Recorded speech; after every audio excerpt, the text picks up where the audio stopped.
आज हम भारतीय इतिहास के एक ऐसे साल पर बात करने वाली हैं जिसने हिंदुस्तान की कहानी हमेशा के लिए बदल दी। 1857। इसे क्रांति कहें, विद्रोह कहें या पहला स्वतंत्रता संग्राम। हाँ, बात एक ही है कि इसके बाद कुछ भी पहले जैसा नहीं रहा। और अक्सर जब हम 1857 के बारे में सोचते हैं तो हमें मंगल पांडे, रानी लक्ष्मीबाई और वो चर्बी वाले कारतूस याद आते हैं। लेकिन वो तो कहानी का सिर्फ एक हिस्सा है। बिल्कुल। हमारे पास जो स्रोत है वो इस टॉपिक को काफी गहराई से समझाता है। और आज मेरी कोशिश यही रहेगी कि हम सिर्फ ये ना देखें कि क्या हुआ, बल्कि ये समझें कि इतनी बड़ी पूरे उत्तर भारत में फैली क्रांति, जो इतनी बहादुरी से लड़ी गई, हाँ, वो आखिर नाकाम क्यों हुई। क्या ये सिर्फ अंग्रेजों के बेहतर हथियार थे या कहानी में कुछ और भी था?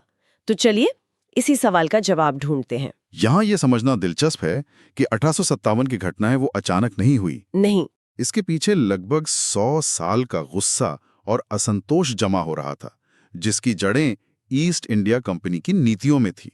वो सिर्फ व्यापार करने नहीं आए थे, वो हुकूमत करने आए थे। और उनकी हुकूमत का एक तरीका था भारतीय रियासतों को एक एक करके हड़पना। यहीं पर लॉर्ड डलहौजी की उस मशहूर चाल का जिक्र आता है, व्यपगत का सिद्धांत या डॉक्ट्रिन ऑफ लैप्स। सुनने में तो ये बड़ा कानूनी सा लगता है, पर असल में ये था क्या?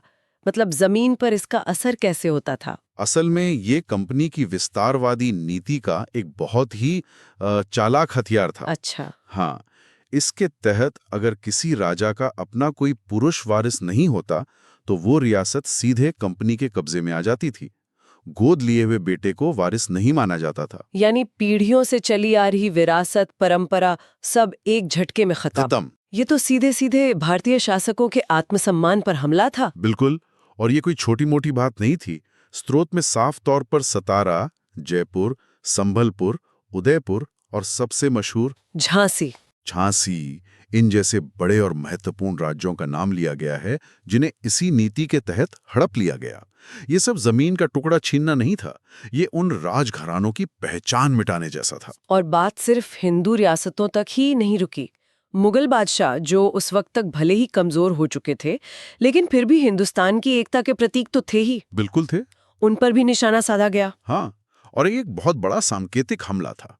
स्रोत बताता है कि लॉर्ड कैनिंग ने ऐलान कर दिया कि बहादुर शाह जफर आखिरी मुगल बादशाह होंगे। उनके बाद उनके वंशजों को बादशाह नहीं, सिर्फ शहजादे या राजकुमार कहा जाएगा। और उन्हें लाल किला भी खाली करना पड़ेगा। जी, कंपनी ये संदेश दे रही थी कि अब असली शासक वो हैं और पुरानी सारी व्यवस्थाएं अब खत्म हुई हैं। तो एक तरफ तो ये राजे रजवाड़े अपनी रियासतें और सम्मान खो रहे थे, लेकिन जमीन पर जो असली बारूद इकट्ठा हो रहा था वो तो सिपाहियों की बैरकों में था।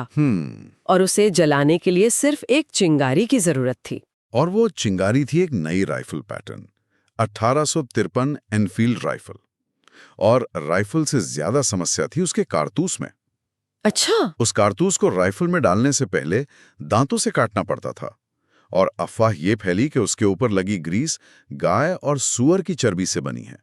एक ही तीर से हिंदू और मुसलमान दोनों सिपाहियों का धर्म भ्रष्ट करने की कोशिश। हाँ, ये सिर्फ अफवाह थी या इसमें सच्चाई थी, ये आज भी बहस का मुद्दा है, लेकिन उस माहौल में इस खबर ने आग लगा दी। यहाँ जो बात फैसिनेट करती है वो ये है कि इस एक वजह ने उन दोनों समुदायों के सैनिकों को एक साथ ला खड़ा किया, जिन्हें अंग्रेज अक्सर एक दूसरे के खिलाफ इस्तेमाल करते थे। सही बात है। उन्हें पहली बार एक साझा दुश्मन नजर आया। और फिर हमें वो एक नाम सुनाई देता है जो इस विद्रोह का चेहरा बन गया, मंगल पांडे। स्रोत उस दिन का जिक्र करता है, 29 मार्च 1857, बैरकपुर छावनी।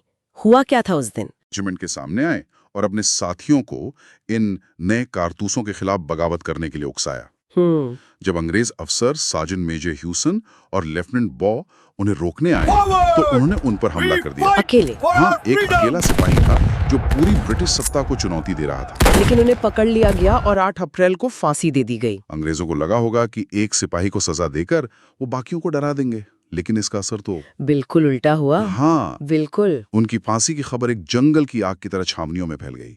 वो डर का नहीं बल्कि शहादत और प्रेरणा का प्रतीक बन गए। और फिर ठीक एक महीने बाद 10 मई 1857 को मेरठ में विद्रोह भड़क उठा। और यहाँ से कहानी बहुत तेजी से आगे बढ़ती है।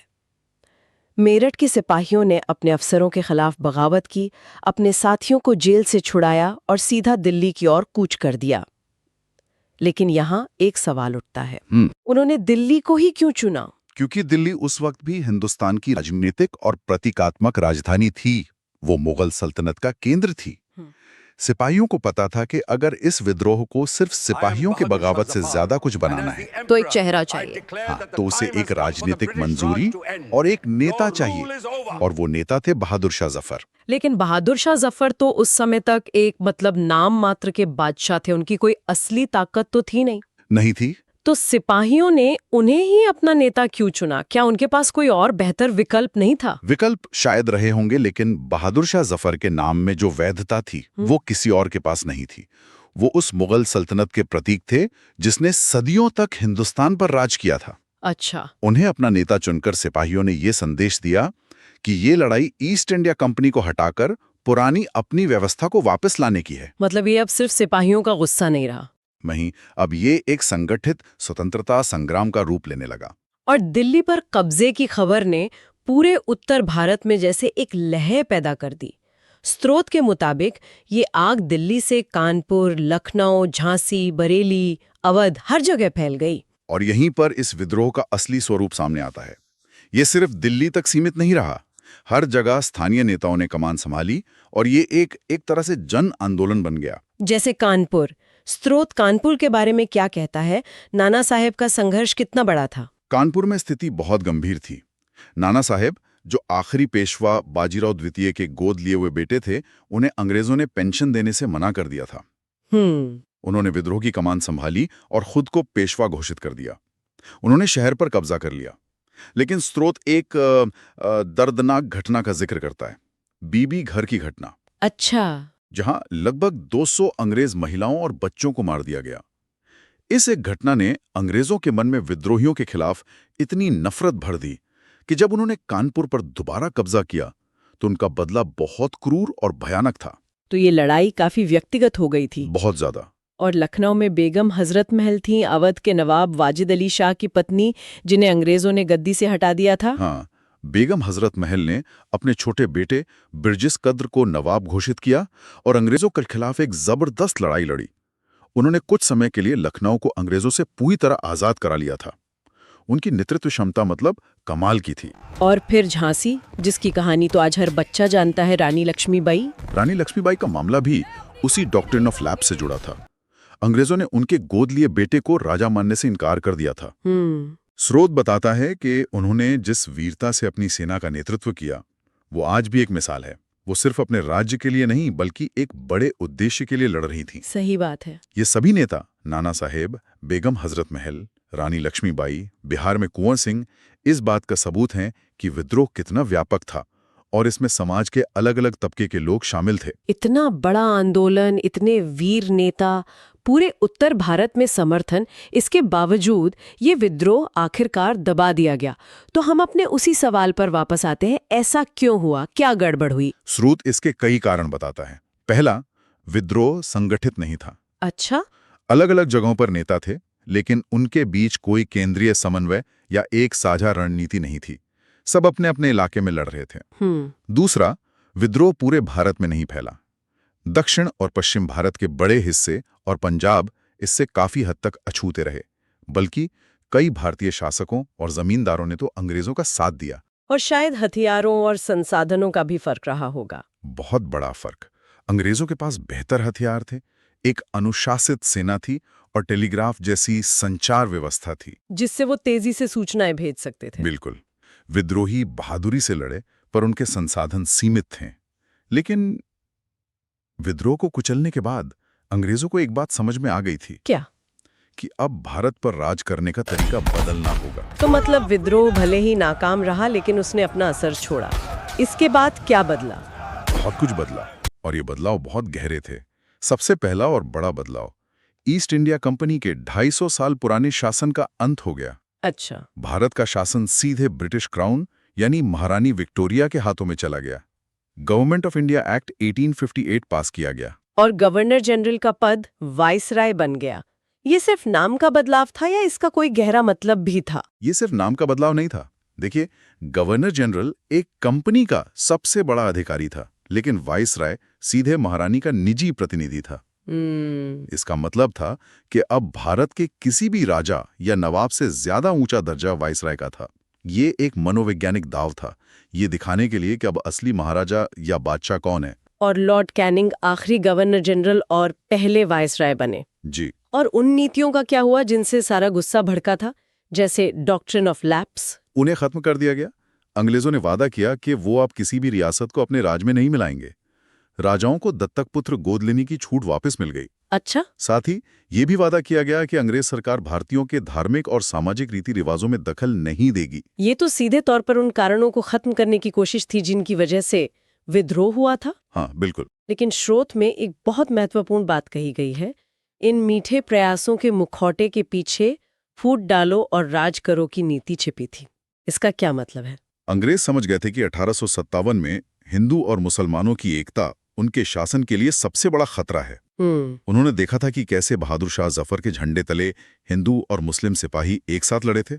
तो इसके बाद उन्होंने जानबूझकर ऐसी नीतियां अपनाई जिससे इन दोनों समुदायों के बीच दूरी बढ़े। और ये सिर्फ एक सोच नहीं थी, उन्होंने इसे जमीन पे भी उतारा होगा। बिल्कुल। स्रोत एक दिलचस्प बात बताता है। विद्रोह के बाद सेना की भर्ती का तरीका पूरी तरह बदल दिया गया।